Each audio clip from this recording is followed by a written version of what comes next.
Assalamualaikum warahmatullahi wabarakatuh. Alhamdulillah, alhamdulillahillazi hadana lihadza wa ma kunna linahtadiya laula an hadanallah. Asyhadu alla ilaha illallah wa asyhadu anna Muhammadar Rasulullah la nabiyya ba'da amma ba'du. Pertama dan paling utama sekali, marilah kita panjatkan rasa puja dan puji syukur kita atas kehadiran Allah Azza wa Jalla, yang mana Ia telah memberi kita kesehatan sehingga kita dapat melaksanakan presentasi untuk materi kita kali ini.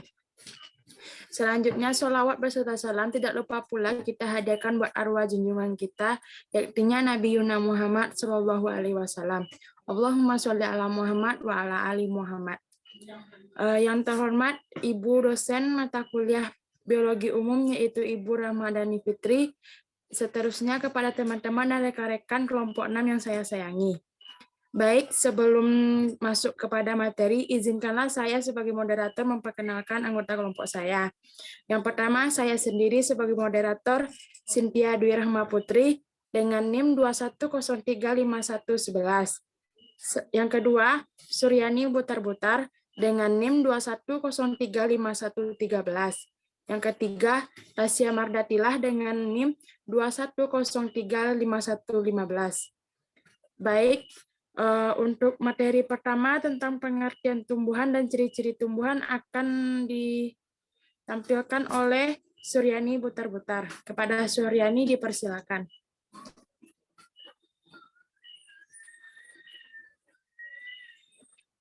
Pertama, pengertian tumbuhan secara umum.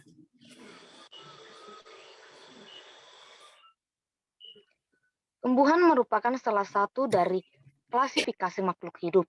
Selain itu, tumbuhan adalah makhluk hidup yang memiliki daun, batang, dan akar, sehingga mampu menghasilkan makanan sendiri dengan menggunakan klorofil untuk menjalani proses fotosintesis.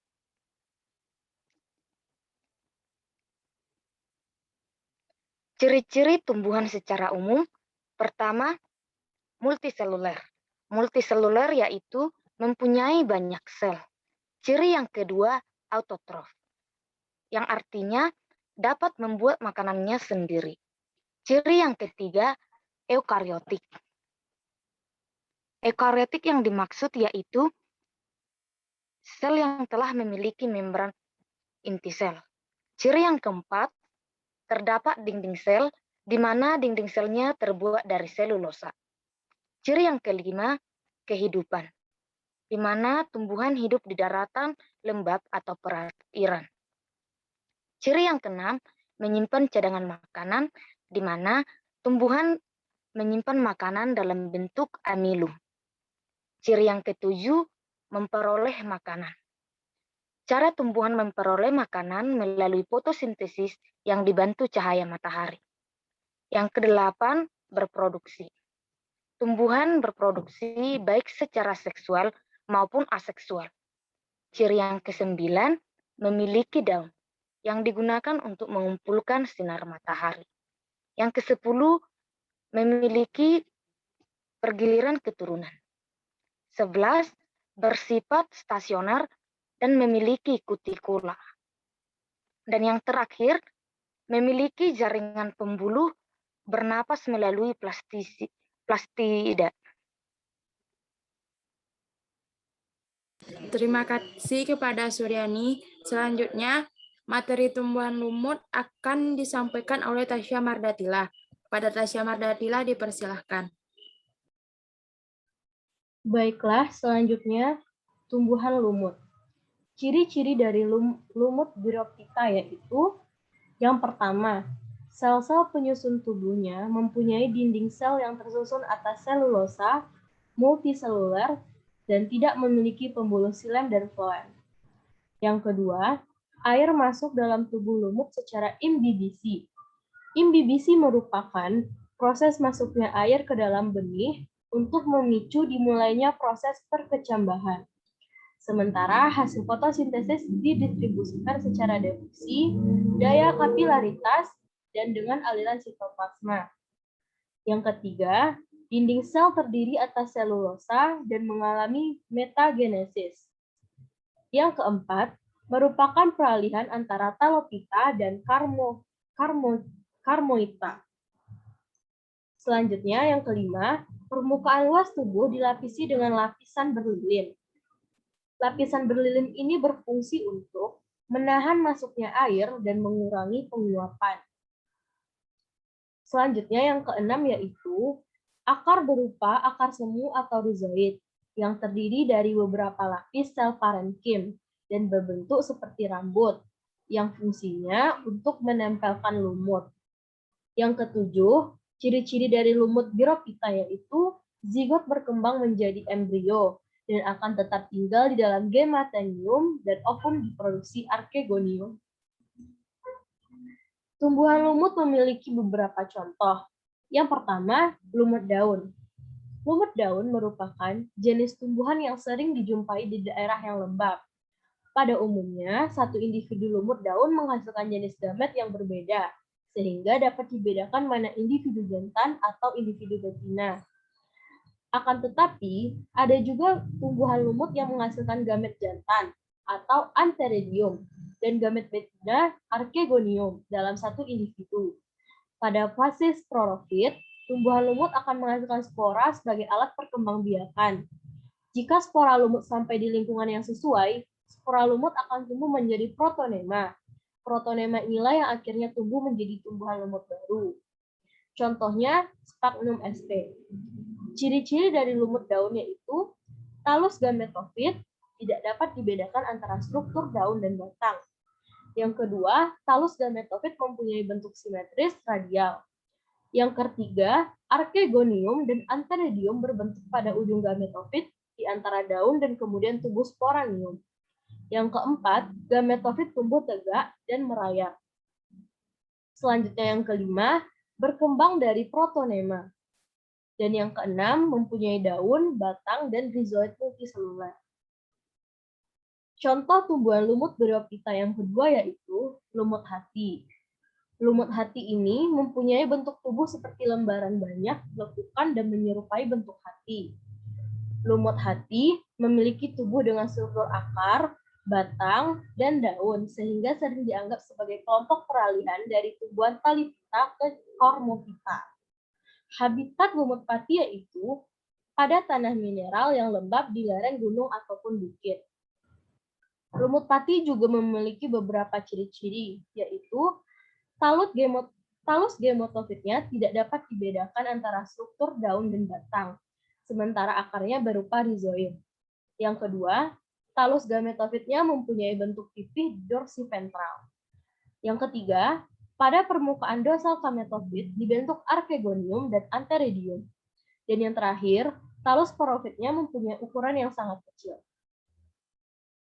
Selanjutnya, yang ketiga, contoh tumbuhan lumut Bryophyta yaitu lumut tanduk.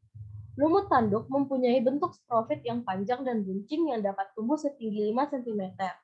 Sporofitnya, lumut tanduk hanya terdiri dari sporanium dan tidak memiliki rambut. Spora matang akan dilepaskan oleh sporanium yang pecah atau terbuka. Dimulai dari ujung tanduk. Habitat lumut tanduk yaitu bukit ataupun pada tanah mineral yang lembab, dan lumut tanduk tidak bagus tumbuh pada daerah yang bersifat asam dan sedikit unsur hara. Lumut tanduk memiliki ciri-ciri sebagai yang pertama, akar masih berupa rizoid, talus gametofitnya tidak dapat dibedakan antara struktur daun dan batang. Yang kedua, talus gametofitnya mempunyai bentuk pipih dorsiventral. Yang ketiga, terciptanya gametonium, yaitu antheridium dan archegonium di permukaan dorsi talus gametofit. Yang keempat, talus profitnya menyerupai bentuk tanduk. Dan yang terakhir, struktur tubuh lumut tanduk berupa talus. Tumbuhan lumut juga memiliki beberapa manfaat. Yang pertama, menahan erosi tanah. Yang kedua, mengurangi bahaya banjir. Yang ketiga, meningkatkan sumber air. Yang keempat, mensuplai oksigen. Yang kelima, sebagai bahan pembuat obat kulit. Yang keenam, bahan pembuat obat mata. Yang ketujuh, sebagai obat hepatitis. Yang kedelapan, sebagai obat antiseptik. Yang ke-9 sebagai obat penyakit jantung. Yang ke-10 sebagai obat pneumonia. Yang ke-11 sebagai obat luka bakar dan obat ular. Yang ke-12 sebagai obat bius. Yang ke-13 sebagai obat hipertensi. Dan yang ke-14, tumbuhan lumut juga dapat mengatasi bisa ular.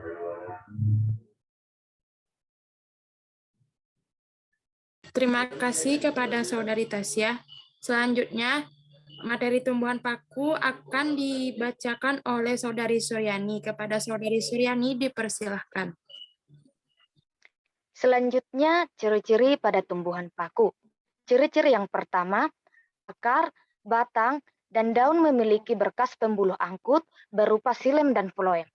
Di mana kita tahu silem adalah jaringan pembuluh yang berfungsi mengangkut air dan nutrisi yang diserap akar ke seluruh bagian tumbuhan. Sedangkan floem pada tumbuhan berpembuluhnya mengangkut zat organik hasil fotosintesis atau makanan seperti gula dari daun ke seluruh bagian tumbuhan. Ciri yang kedua yaitu dapat ditemukan di air, tempat lembab, dan menempel pada tumbuhan lain. Ciri yang ketiga, tidak menghasilkan biji, tetapi menghasilkan spora. Ciri yang keempat, mengalami pergiliran keturunan atau yang disebut dengan metagenesis. Yang kelima, umumnya memiliki rizom atau batang yang terdapat di dalam tanah. Yang keenam, tidak berbunga. Yang terakhir, daun yang masih muda menggulung. Daun tumbuhan paku yang khusus menghasilkan spora disebut sporit, dan yang tidak menghasilkan spora disebut troforit.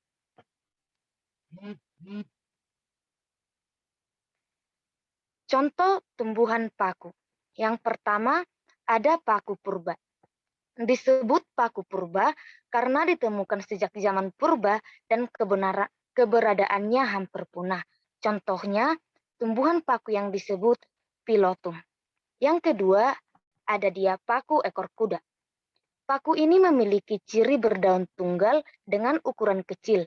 Batang beruas berwarna hijau dan sprongium berbentuk kerucut, contohnya Calamisetes dan Equisetum. Contoh yang ketiga yaitu paku kawat. Paku ini memiliki ciri-ciri berdaun kecil dengan batang seperti kawat. Sprongium muncul di ketiak daun dan berbentuk kerucut. Contohnya Isoetes dan Lycopodium. Yang keempat adalah paku sejati. Memiliki ciri daun menggulung yang berukuran besar dan spora terdapat pada sporofil. Contohnya paku air, suplir, dan tanduk rusa.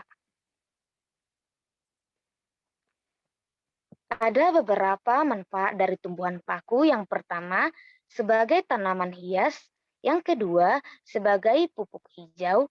Yang ketiga, sebagai bahan campuran obat herbal. Yang keempat, sebagai sayuran seperti pakis. Yang kelima, sebagai pelindung tanaman lain. Yang keenam, sebagai bahan pembersih dan penggosok. Yang ketujuh, sebagai material bangunan.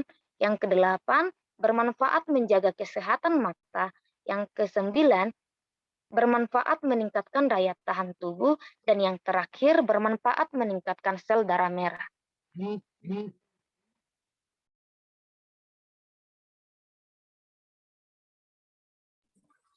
Terima kasih kepada Saudari Suryani. Selanjutnya, materi tentang tumbuhan biji yang akan dipresentasikan oleh Tasya. Kepada Tasya dipersilahkan. Selanjutnya, tumbuhan biji. Ciri-ciri tumbuhan biji yaitu yang pertama, tumbuhan berbiji mempunyai generasi sporofit lebih kompleks dibandingkan dengan lumut dan paku. Yang kedua, sel gamet jantan berada dalam serbuk sari dan gamet betina berada pada kantong embrio. Yang ketiga, tumbuhan berbiji dapat dibedakan secara jelas, bagian akar, batang, dan daunnya. Yang keempat, tubuhnya tersusun dari banyak sel atau sifatnya multiselular. Yang kelima, memiliki jaringan pembuluh yang bervariasi dan terdiri dari floem dan xilem. Yang keenam, pada umumnya, tumbuhan biji bersifat autotrof atau dapat mensistensis fotosintesis. Yang ketujuh, sebagian tumbuhan berbiji mempunyai habitat di darat, seperti mangga dan jambu. Dan yang terakhir, perkembangbiakan tumbuhan biji dapat dilakukan secara aseksual maupun seksual. Tumbuhan biji memiliki beberapa contoh, yaitu yang pertama, klasik Cycadeni. Contohnya, Kikas rumpi. Yang kedua, klasik Gingotinae. Yang contohnya, Ginkgo biloba. Yang ketiga, klasik Conifera. Contohnya, Pinus mercusi. Yang keempat, klasik Genetinae. Contohnya, Gnetum gnemon. Manfaat tumbuhan biji juga memiliki beberapa manfaat. Yang pertama, sebagai makanan pokok. Contohnya, gandum, jagung, padi, dan sagu. Yang kedua, sebagai sayuran. Contohnya, kacang, tomat, kol, wortel, dan kentang. Yang ketiga, tumbuhan biji bermanfaat sebagai bahan dasar pakaian. Contohnya, rami dan kapas. Yang keempat, tumbuhan biji juga bermanfaat sebagai bahan bangunan. Contohnya, jati, meranti, dan sanakeling. Dan yang terakhir, tumbuhan biji bermanfaat sebagai obat-obatan. Contohnya, mengkudu, adas, dan kumis kucing.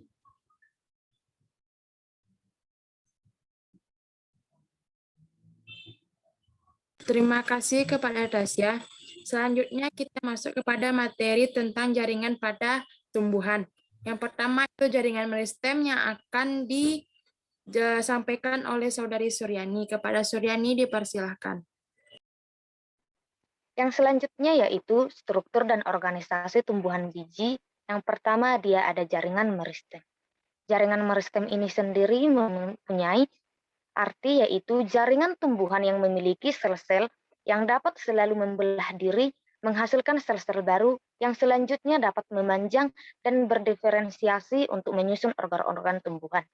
Jaringan meristem ini dibagi menjadi 3 yaitu meristem apikal, meristem interkalar, dan meristem lateral.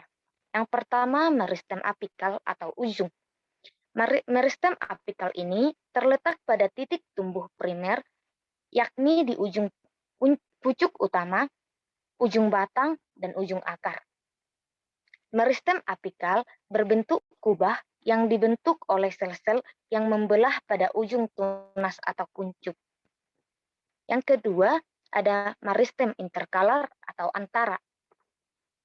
Jaringan mudah ini terletak di antara jaringan dewasa. Interkalar berada di antara bagian-bagian dari alat-alat tumbuhan, misalnya meristem pada pangkal, ruas rumput-rumputan, tebu, dan sebagainya. Yang terakhir, meristem lateral atau samping. Jaringan muda yang terletak di tepi alat-alat tumbuhan. Posisi meristem samping sejajar dengan permukaan organ yang di mana jaringan ini ditemukan. Meristem ini termasuk kambium pembuluh dan kambium gabus yang menyebabkan pertumbuhan menebal dan melebar jauh dari apeks. Umum ditemukan pada Dicotylonae dan Gymnospermae. Pertumbuhan yang dihasilkan disebut pertumbuhan sekunder. Selanjutnya, jaringan dewasa akan dibacakan oleh Saudari Tasya. Kepada Tasya dipersilahkan. Selanjutnya, jaringan dewasa. Jaringan dewasa merupakan jaringan tumbuhan yang tersusun atas sel-sel yang telah berhenti membelah dan sudah mengalami diferensiasi dan spesialisasi fungsi dari sel-sel hasil pembelahan meristem. Jaringan dewasa terbagi atas 4. Yang pertama ada jaringan pelindung, yang kedua ada jaringan epidermis, yang ketiga ada jaringan gabus, dan yang keempat ada jaringan dasar. Yang pertama jaringan pelindung. Jaringan pelindung tersusun dari jaringan epidermis dan juga jaringan gabus. Fungsi dari jaringan pelindung yakni melindungi tumbuhan dari pengaruh luar yang buruk. Selanjutnya jaringan epidermis. Jaringan epidermis merupakan jaringan pada bagian terluar yang menyelubungi permukaan tubuh pada tumbuhan. Jaringan epidermis ini tersusun atas satu lapis sel dengan susunan yang rapat, sehingga tiada ruang antar selnya. berfungsi sebagai pelindung bagian atau jaringan dalam tubuh tumbuhan dari pengaruh lingkungan yang buruk atau patogen dan penyerap air maupun mineral. Yang ketiga ada jaringan gabus. Jaringan gabus ini merupakan jaringan yang sesudah batang-batang membesar, lalu epidermis terdesak dan kemudian pecah dan rusak. Karena itu, epidermis tidak aktif lagi dan fungsinya digantikan oleh jaringan gabus ini. Jaringan gabus ini juga terdapat 3 macam, yaitu endodermis, eksodermis, dan paridermis. Yang terakhir ada jaringan dasar atau parenkim. Jaringan parenkim atau disebut juga dengan jaringan dasar karena terletak hampir di semua bagian pada tumbuhan. Ciri-ciri jaringan dasar parenkim ialah pertama, sel penyusunnya renggang sehingga mempunyai banyak ruang antar sel, yang mana ruang antar sel ini digunakan untuk pertukaran gas. Kedua, dinding sel tipis dan bervakuola besar yang berperan untuk menyimpan cadangan makanan. Selnya berbentuk polihedral atau bersegi banyak.